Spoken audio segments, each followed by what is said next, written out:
എല്ലാവർക്കും നമസ്കാരം. പിങ്കി സ്റ്റേറസ് എന്ന നമ്മുടെ യൂട്യൂബ് ചാനലിലേക്ക് എല്ലാവർക്കും സ്വാഗതം. ഞാനൊന്ന് വന്നിരിക്കുന്നത് എൻ്റെ ക്ലീനിങ് റൊട്ടീനുമായിട്ടാണ്. കുറച്ച് ദിവസങ്ങൾക്ക് മുമ്പ് day in my life video ചെയ്തപ്പോൾ നമ്മുടെ ഒരു സബ്സ്ക്രൈബർ എൻ്റെ അടുത്ത് ക്ലീനിങ് റൊട്ടീൻ ഒന്ന് ഷെയർ ചെയ്യാമെന്ന് ചോദിച്ചിരുന്നു. അപ്പോൾ അന്ന് ആ സബ്സ്ക്രൈബർ ആവശ്യപ്പെട്ട പ്രകാരമുള്ള വീഡിയോ ആണ് ഞാനിന്ന് ചെയ്യുന്നത്. ഞാൻ എൻ്റെ ജോലികളൊക്കെ ഡിവൈഡ് ചെയ്തിട്ടാണ് ചെയ്യാറ്. അപ്പോൾ എല്ലാ ദിവസവും ഏതെങ്കിലും ഒരു പാർട്ട് ഡീപ്പ് ക്ലീൻ ചെയ്യുന്ന രീതിയിലാണ് ഞാൻ ജോലികളൊക്കെ ഡിവൈഡ് ചെയ്ത് വെച്ചിരിക്കുന്നത്. അപ്പോൾ അങ്ങനെ ചെയ്യുമ്പോൾ കുറച്ചും കൂടി ഈസി ആയിട്ട് എനിക്ക് അനുഭവപ്പെടാറുണ്ട്. അപ്പോൾ ക്ലീനിങ് എനിക്ക് ഒരുപാട് ഇഷ്ടമുള്ള കാര്യമൊന്നുമല്ല. അപ്പോൾ വീട് ക്ലീൻ ചെയ്യാതെ നമുക്ക് പറ്റില്ലല്ലോ. അപ്പോൾ അതുകൊണ്ട് തന്നെ ഞാൻ കുറച്ചും കൂടി എളുപ്പത്തിന് ഈസി ആയിട്ട് ക്ലീൻ ചെയ്യാൻ പറ്റുന്ന രീതിയിൽ ഞാൻ എൻ്റെ ടാസ്കുകളൊക്കെ ഒന്ന് ഡിവൈഡ് ചെയ്തിട്ട് ചെയ്യാൻ തുടങ്ങി. അങ്ങനെ ചെയ്യാൻ തുടങ്ങിയതിന് ശേഷം വീട് എപ്പോഴും നീറ്റ് ആൻഡ് ക്ലീൻ ആയിട്ട് ഇരിക്കാൻ തുടങ്ങി. അപ്പോൾ ആ ഒരു റൊട്ടീനാണ് ഞാനിന്ന് നിങ്ങളുമായിട്ട് ഷെയർ ചെയ്യുന്നത്. അപ്പോൾ എല്ലാ ദിവസവും ആഴ്ചയിലെ 7 ദിവസവും ഒരു ഭാഗം ക്ലീൻ ചെയ്യാനായിട്ട് മാറ്റി വയ്ക്കും. അപ്പോൾ ഒത്തിരി സമയമൊന്നും എടുക്കുന്ന പരിപാടിയൊന്നുമല്ല, പെട്ടെന്ന് തന്നെ തീരുന്ന ഒരു 20-25 മിനിറ്റ് കൊണ്ടൊക്കെ തീരുന്ന രീതിയിലുള്ളൊരു ക്ലീനിങ് റൊട്ടീനാണ് എൻ്റേത്. അപ്പോൾ അതാണ് ഞാൻ ഇന്ന് നിങ്ങൾക്ക് വേണ്ടി ഷെയർ ചെയ്യുന്നത്. അപ്പം നിങ്ങൾക്ക് ആർക്കെങ്കിലും ക്ലീനിങ് റൊട്ടീനൊന്നും ഇല്ലെങ്കിൽ, ഇങ്ങനെ ഒരു റൊട്ടീനൊക്കെ ഫോളോ ചെയ്യണമെന്ന് ആഗ്രഹിക്കുന്നുണ്ടെങ്കിൽ നിങ്ങൾ ഫസ്റ്റ് ചെയ്യേണ്ടത് ജസ്റ്റ് ഒന്ന് പ്ലാൻ ചെയ്യാന്നുള്ളതാണ്. അപ്പോൾ നിങ്ങളുടെ വീട്ടിൽ എന്തൊക്കെ ഫർണിച്ചറാണുള്ളത്, എത്ര റൂംസാണുള്ളത്, ജനൽ എത്ര എണ്ണം ഉണ്ട്, വാതിൽ എത്ര എണ്ണം ഉണ്ട്, അതുപോലുള്ള കാര്യങ്ങളൊക്കെ ഒന്ന് ആലോചിക്കുക. എന്നിട്ട് ഒരു പേനയും പേപ്പറും എടുത്തിട്ട് അതൊക്കെ ഒന്ന് എഴുതി വയ്ക്കുക. നിങ്ങൾ ഡെയിലി ചെയ്യേണ്ട ടാസ്കുകൾ എന്തൊക്കെയാണെന്നുള്ളതൊന്ന് എഴുതി വയ്ക്കുക. എന്നിട്ട് ഒരു റൊട്ടീനായിട്ട് കാര്യങ്ങൾ ചെയ്യാൻ തുടങ്ങുകയാണെങ്കിൽ കുറച്ചും കൂടി ഈസി ആയിരിക്കും നിങ്ങളെ സംബന്ധിച്ച്. അപ്പോൾ ഞാൻ ഓരോ ദിവസവും ഓരോ ടാസ്ക്കാണ് ചെയ്യുന്നത്. അപ്പോൾ ആദ്യത്തെ ദിവസം ഞാൻ മെയിനായിട്ട് ചെയ്യുന്നത് വീട്ടിലെ മാറാലകളൊക്കെ അടിച്ച് വൃത്തിയാക്കുക എന്നുള്ളതാണ്. അപ്പോൾ എല്ലാ മുറികളിലെയും മാറാല ഒരു ദിവസം തന്നെ ക്ലീൻ ചെയ്യാനായിട്ട് ശ്രമിക്കും. അപ്പോൾ എല്ലാ മുറികളിലെയും മാറാലയൊക്കെ ഒന്ന് തുടച്ച് വൃത്തിയാക്കി എടുക്കും. അതിനുശേഷം വീട് അടിച്ചു വാരി തുടയ്ക്കും. അപ്പോൾ എല്ലാ ദിവസവും തന്നെ വീട് അടിച്ചു വാരാൻ തുടയ്ക്കുകയൊക്കെ നമ്മൾ ചെയ്യാറുണ്ടല്ലോ. അപ്പോൾ ചിലവർ എല്ലാ ദിവസവും തുടയ്ക്കാറില്ല, പക്ഷേ എനിക്ക് ചെറിയ മോളുള്ളതുകൊണ്ട് ഞാൻ എല്ലാ ദിവസവും തന്നെ വീട് തുടയ്ക്കാറുണ്ട്. അപ്പോൾ ഈ മാറാലയൊക്കെ അടിച്ച് ഇട്ട ശേഷം നമ്മൾ തുടയ്ക്കുമ്പോൾ അതൊക്കെ നന്നായിട്ട് ക്ലീൻ ആവും. അപ്പോൾ ആഴ്ചയിൽ ഒരു ദിവസം ഞാൻ മാറാല തുടയ്ക്കാനായിട്ട് മാറ്റി വയ്ക്കും.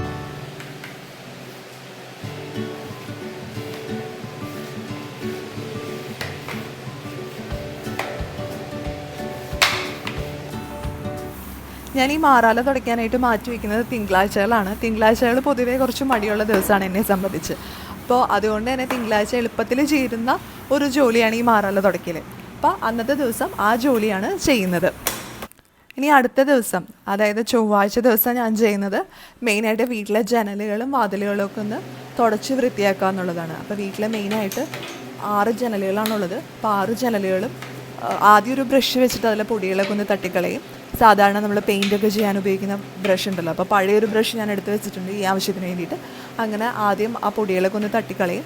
അതിനുശേഷം ജസ്റ്റ് വെള്ളത്തിൽ മുക്കിയിട്ട് ഒരു തുണി വെച്ചിട്ട് തുടയ്ക്കും. അപ്പോൾ ഞാനത് കയ്യിൽ സോക്സ് ഇട്ടിട്ട് ആ ഒരു രീതിയിലാണ് ചെയ്യാറ്. അപ്പോൾ അങ്ങനെ തുടച്ച് വൃത്തിയാക്കി എടുക്കാറുണ്ട് ജനലുകളെല്ലാം. അതുപോലെ തന്നെ വാതിലുകളും എല്ലാം തന്നെ ആ ദിവസം തന്നെ തുടച്ച് വൃത്തിയാക്കി എടുക്കും. അപ്പോൾ വാതിലുമേയും പൊടികളൊക്കെ അടിഞ്ഞുകൂടാറുണ്ട്. പ്രത്യേകിച്ച് ഞങ്ങൾ റോഡ് സൈഡിലാണ് താമസിക്കുന്നത്. അപ്പോൾ ഒത്തിരി വാഹനങ്ങളൊക്കെ പോകുന്നതുകൊണ്ട് അത്യാവശ്യം നല്ല പൊടി ഉണ്ടാവാറുണ്ട്. അപ്പോൾ വാതിലുകളും ആഴ്ചയിൽ ഒരു ദിവസം തന്നെ ക്ലീൻ ചെയ്യാനായിട്ട് ശ്രമിക്കാറുണ്ട്.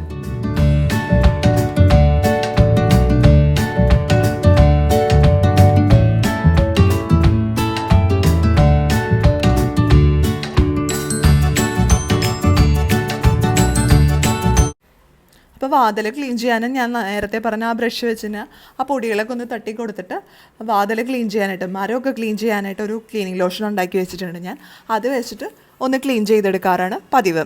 അപ്പോൾ എനിക്ക് ഏറ്റവും കൂടുതൽ സമയം വേണ്ടി വരുന്നൊരു ദിവസമാണ്, ക്ലീനിങ്ങിനായിട്ട് ഏറ്റവും കൂടുതൽ സമയം വേണ്ടി വരുന്നൊരു ദിവസമാണ് ജനലും വാതിലും തുടയ്ക്കുന്ന ദിവസം. കാരണം ജനലുകൾ 6 ഉണ്ട്, അതുപോലെ തന്നെ 6 വാതിലുണ്ട്. അപ്പോൾ കുറച്ച് സമയം കൂടുതൽ എടുക്കാറുണ്ട് ഈ ടാസ്കുകൾക്ക് വേണ്ടിയിട്ട്. ഇനി അടുത്ത ദിവസത്തെ ടാസ്ക് നമുക്ക് നോക്കാം. അപ്പോൾ 3-ാമത്തെ ദിവസം ബുധനാഴ്ച ദിവസങ്ങളിൽ ഞാൻ എപ്പോഴും ഷെൽഫുകളൊക്കെ ക്ലീൻ ചെയ്യാറാണ് പതിവ്. അപ്പോൾ നമ്മുടെ വീട്ടിലെ ബുക്ക് ഷെൽഫുകൾ, അല്ലെങ്കിൽ നമ്മൾ ഡ്രസ്സുകളൊക്കെ എടുത്തു വയ്ക്കുന്ന ഷെൽഫുകൾ, അങ്ങനെ പലതരത്തിലുള്ള ഷെൽഫുകൾ ഓരോ വീട്ടിലുണ്ടാവുമല്ലോ. അപ്പോൾ അങ്ങനത്തെ ഷെൽഫുകളോ ഷോക്കേസുകളൊക്കെ ഉണ്ടെങ്കിൽ അതൊക്കെ ഒന്ന് ക്ലീൻ ചെയ്യാനായിട്ട് മാറ്റി വയ്ക്കുക. അപ്പം ഞാൻ ഈ വീട്ടിലെ ബുക്ക് ഷെൽഫുകളൊക്കെ ബുധനാഴ്ച ക്ലീൻ ചെയ്യും. അതുപോലെ ചെറിയ ഒരു ഷെൽഫും കൂടിയേ ഉള്ളൂ, ഒരുപാട് ഷെൽഫൊന്നും എനിക്കില്ല. അപ്പോൾ അതുകൊണ്ട് തന്നെ എളുപ്പത്തിൽ പണി തീരാറുണ്ട്. ഒരു 10 മിനിറ്റിൽ തന്നെ ഈ ജോലി തീരാറുണ്ട്.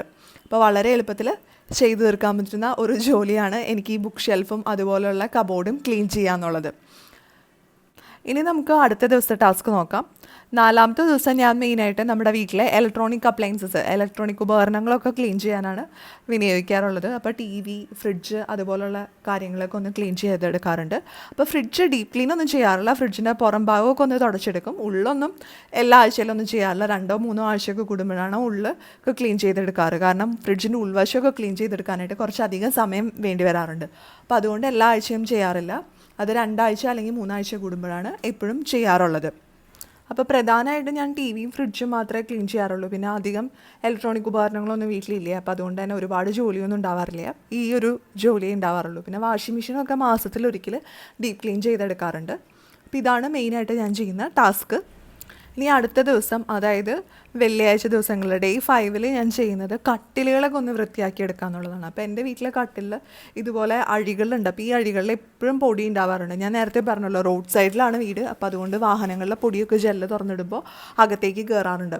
അപ്പോൾ കട്ടിലെ ആ അഴികളൊക്കെ ഒന്ന് തുടച്ച് വൃത്തിയാക്കി എടുക്കാറുണ്ട്. അതുപോലെ ഫർണിച്ചറുകളൊക്കെ, ഒരുപാട് ഫർണിച്ചറൊന്നുമില്ല, വളരെ കുറച്ച് ഫർണിച്ചറൊക്കെ ഉള്ളൂ.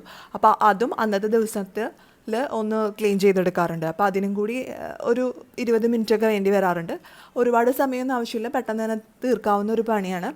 അപ്പോൾ ഈ ഒരു കാര്യം ഞാൻ അന്നത്തെ ദിവസം തന്നെ ചെയ്യാറുണ്ട്. അപ്പോൾ നിങ്ങളുടെ വീട്ടിൽ ഒരുപാട് ഫർണിച്ചറൊക്കെ ഉണ്ടെങ്കിൽ അതൊക്കെ ക്ലീൻ ചെയ്യാനായിട്ട് ചിലപ്പോൾ ഒരുപാട് സമയമൊക്കെ വേണ്ടി വരും. അപ്പോൾ നിങ്ങളുടെ ടാസ്കുകൾ, നിങ്ങളുടെ വീട്ടിൽ എന്തൊക്കെ സാധനങ്ങളാണുള്ളത്, എങ്ങനെയാണ് വീടിൻ്റെ ഒരു ഘടന, എത്ര റൂമുണ്ട്, അതൊക്കെ ഒന്ന് ആലോചിച്ചിട്ട് ടാസ്കുകൾ ഡിവൈഡ് ചെയ്ത് ചെയ്യുകയാണെങ്കിൽ കുറച്ചും കൂടി എളുപ്പമായിരിക്കും. അടുത്ത ദിവസം ഞാൻ ചെയ്യാറുള്ളത് ബാത്റൂം, അതായത് ശനിയാഴ്ച ദിവസങ്ങളിൽ എപ്പോഴും ബാത്റൂം ക്ലീൻ ചെയ്യാനായിട്ടാണ് വിനിയോഗിക്കാറുള്ളത്. ബാത്റൂം ഡീപ്പ് ക്ലീൻ ചെയ്യാതെ എടുക്കാറുണ്ട്. അപ്പോൾ അന്നത്തെ ദിവസം ബാത്റൂം ഡീപ്പ് ക്ലീൻ ചെയ്യാനായിട്ടാണ് ഉപയോഗിക്കുന്നത്. അപ്പോൾ ഞാൻ പ്രധാനമായിട്ട് ബാത്റൂമിൻ്റെ ഫ്ലോറ് അതുപോലെ ക്ലോസറ്റൊക്കെ നന്നായിട്ട് കഴുകി വൃത്തിയാക്കി എടുക്കാറുണ്ട്. അപ്പോൾ എൻ്റെ ബാത്റൂമിലെ ടൈലിൽ ഭയങ്കരമായിട്ട് കറ പിടിച്ച് കിടക്കുന്നുണ്ട്. അപ്പോൾ ഞങ്ങൾ വാടകയ്ക്കാണ് താമസിക്കുന്നത്. ഇവിടെ വന്ന സമയം തുടങ്ങി ഞാൻ ഈ ബാത്റൂമിൽ ഉറച്ചറച്ച് സമയം കളയാറുണ്ട്. പക്ഷേ ഈ ടൈലിലെ കറകളൊന്നും പോകാറില്ല. അപ്പം നിങ്ങൾക്ക് ആർക്കെങ്കിലും ഇങ്ങനെ ടൈലിലെ ഹാർഡായിട്ടുള്ള കറകളൊക്കെ പോകാനുള്ള മാർഗ്ഗം അറിയാമെങ്കിൽ ഒന്ന് പറഞ്ഞു തരണം. അപ്പോൾ താഴെ കമൻറ്റ് ബോക്സിൽ പറഞ്ഞാൽ മതി. അപ്പോൾ എനിക്കതൊരു ഉപകാരമായിരിക്കും. ഇനി ലാസ്റ്റ് ദിവസം സൺഡേ അല്ലെങ്കിൽ ഡേ 7 ഞാൻ ക്ലീൻ ചെയ്യാറുള്ളത് ഔട്ട്ഡോർ, അതായത് നമ്മുടെ വീടിൻ്റെ സിറ്റ് ഔട്ടൊക്കെയാണ് ഞാൻ ക്ലീൻ ചെയ്തെടുക്കാറുള്ളത്. അപ്പോൾ വീട്ടിലെ സിറ്റ് ഔട്ടിൽ ഷൂ റാക്കൊക്കെ ഉണ്ട്. അപ്പോൾ അതിലൊക്കെ അത്യാവശ്യം നല്ല പൊടി ഉണ്ടാവാറുണ്ട്. അപ്പോൾ അതൊക്കെ ക്ലീൻ ചെയ്യാനായിട്ട് ഞായറാഴ്ച ദിവസങ്ങൾ ആണ് വിനിയോഗിക്കാറുള്ളത്. അപ്പോൾ ഈ ഷൂ റാക്കൊക്കെ ക്ലീൻ ചെയ്യാനായിട്ട് ഞാൻ പഴയ ഒരു തുണി വെച്ചിട്ടാണ് വെള്ളം നനച്ച് തുടച്ചു കൊടുക്കാറാണ് പതിവ്. മൈക്രോ ഫൈബർ ക്ലോത്ത് ഒന്നും യൂസ് ചെയ്യാറില്ല. മുകളിലെ പഴയ ഒരു ഡ്രസ്സിൻ്റെ ഒരു കഷ്ണം എടുത്ത് വെച്ചിട്ട് അത് വെച്ചിട്ടാണ് എപ്പോഴും ക്ലീൻ ചെയ്യാറുള്ളത്. അപ്പോൾ ഇങ്ങനെ ചെയ്തെടുക്കുമ്പോൾ അത്യാവശ്യം നന്നായിട്ട് പൊടിയൊക്കെ പോകാറുണ്ട്. പക്ഷേ എല്ലാ ദിവസവും തന്നെ പൊടി പിടിക്കാറുണ്ട്. പക്ഷേ എല്ലാ ദിവസവും ഷൂ റാക്കൊന്നും ക്ലീൻ ചെയ്യാറില്ല. ആഴ്ചയിൽ ഒരു ദിവസം മാത്രമേ ഇത് ചെയ്യാറുള്ളൂ. അതുപോലെ തന്നെ സിറ്റ് ഔട്ടിലെ ഹാൻഡ് റെയിലൊക്കെ ഒന്ന് ക്ലീൻ ചെയ്തെടുക്കാറുണ്ട്. അതുപോലെ തന്നെ താഴേക്ക് ഇറങ്ങി പോകുന്ന സ്റ്റെപ്പുകളും അന്നത്തെ ദിവസം തന്നെ ഒന്ന് ക്ലീൻ ചെയ്തെടുക്കാറുണ്ട്.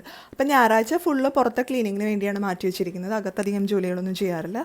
അടിക്കുക തുടയ്ക്കുക നോർമലായിട്ട് ചെയ്യുന്ന കാര്യങ്ങൾ മാത്രമേ ചെയ്യാറുള്ളൂ. അപ്പോൾ ഈ ഒരു മോഡലിലാണ് എൻ്റെ ഒരാഴ്ചത്തെ ക്ലീനിങ് റൊട്ടീൻ പോകുന്നത്. അപ്പോൾ വീട്ടിലെ എല്ലാ ഭാഗങ്ങളും അത്യാവശ്യം നല്ല ക്ലീനായിട്ട് ഇരിക്കാനായിട്ട് എന്നെ ഇത് ഹെൽപ്പ് ചെയ്യാറുണ്ട്. അപ്പോൾ നിങ്ങളൊക്കെ വേറെ രീതിയിലായിരിക്കും ചിലപ്പോൾ വീടൊക്കെ ക്ലീൻ ചെയ്യുന്നത്. അപ്പോൾ ആ രീതികളൊക്കെ നമ്മുടെ കമൻറ്റ് ബോക്സിലൊന്ന് പറയുകയാണെങ്കിൽ എനിക്കും അതുപോലെ മറ്റുള്ളവർക്കൊക്കെ ഒന്ന് യൂസ്ഫുള്ളായിരിക്കും പല കാര്യങ്ങളും. അപ്പോൾ നമുക്കറിയാൻ പാടില്ലാത്ത ഒരുപാട് കാര്യങ്ങളുണ്ടാവുമല്ലോ. അപ്പോൾ അതൊക്കെ ഒന്ന് ഷെയർ ചെയ്യാം. അപ്പോൾ ഞാൻ പല രീതിയിൽ ക്ലീൻ ചെയ്യാൻ നോക്കിയിട്ടുണ്ട്. ചിലപ്പോൾ ഓരോ പാർട്ടായിട്ട് ഒരു മുറി അല്ലെങ്കിൽ ഒരു ഏരിയ മൊത്തമായിട്ട് ക്ലീൻ ചെയ്യാൻ നോക്കിയിട്ടുണ്ട്. അങ്ങനെ പല രീതിയിലൊക്കെ ഞാൻ ശ്രമിച്ച് നോക്കിയിട്ടുണ്ട്. പക്ഷേ എനിക്ക് ഏറ്റവും യൂസ്ഫുള്ളായിട്ട് തോന്നിയത് ഈ ഒരു മെത്തേഡാണ്. കാരണം ഇപ്പം ഇങ്ങനെ ചെയ്യുമ്പോൾ അത്യാവശ്യം തന്നെ ക്ലീൻ ആവാറുണ്ട്. പിന്നെ ഇതിൻ്റെ ഒരു ഗുണം എന്ന് പറയുന്നത് ഞാൻ എല്ലാ ദിവസവും തന്നെ വീട് തുടയ്ക്കാറുണ്ട്. അപ്പോൾ അതുകൊണ്ടാണ് ഈ മെത്തേഡ് യൂസ്ഫുൾ ആവുന്നത്. എല്ലാ ദിവസവും വീട് തുടയ്ക്കാത്ത ഒരാളെ സംബന്ധിച്ച് ഇത് അത്ര സക്സസ് ആവുമെന്ന് എനിക്ക് തോന്നുന്നില്ല. കാരണം നമ്മൾ ഓരോ ഭാഗം ക്ലീൻ ചെയ്യുമ്പോഴും പൊടി താഴേക്ക് വീഴും. അപ്പോൾ അത് എല്ലാ ദിവസവും ക്ലീൻ ചെയ്യുന്നുണ്ടെങ്കിൽ അല്ലെങ്കിൽ എല്ലാ ദിവസവും വീടൊക്കെ തുടയ്ക്കുന്നുണ്ടെങ്കിൽ മാത്രമേ അതൊക്കെ ക്ലീൻ ചെയ്തെടുക്കാൻ പറ്റുള്ളൂ. അപ്പോൾ നിങ്ങൾ എല്ലാ ദിവസവും വീടൊക്കെ ക്ലീൻ ചെയ്യുന്ന ഒരു വ്യക്തിയാണെങ്കിൽ ഈ ഒരു മോഡൽ യൂസ് ചെയ്ത് കഴിഞ്ഞാൽ നിങ്ങൾക്ക് ചിലപ്പോൾ ഹെൽപ്ഫുള്ളായേക്കാം. അല്ലെങ്കിൽ വേറെ ഏതെങ്കിലും മെത്തേഡ്, നിങ്ങൾക്ക് സൂട്ടബിളായിട്ടുള്ള എന്തെങ്കിലും ഒരു മെത്തേഡ് യൂസ് ചെയ്യുന്നതായിരിക്കും നല്ലത്.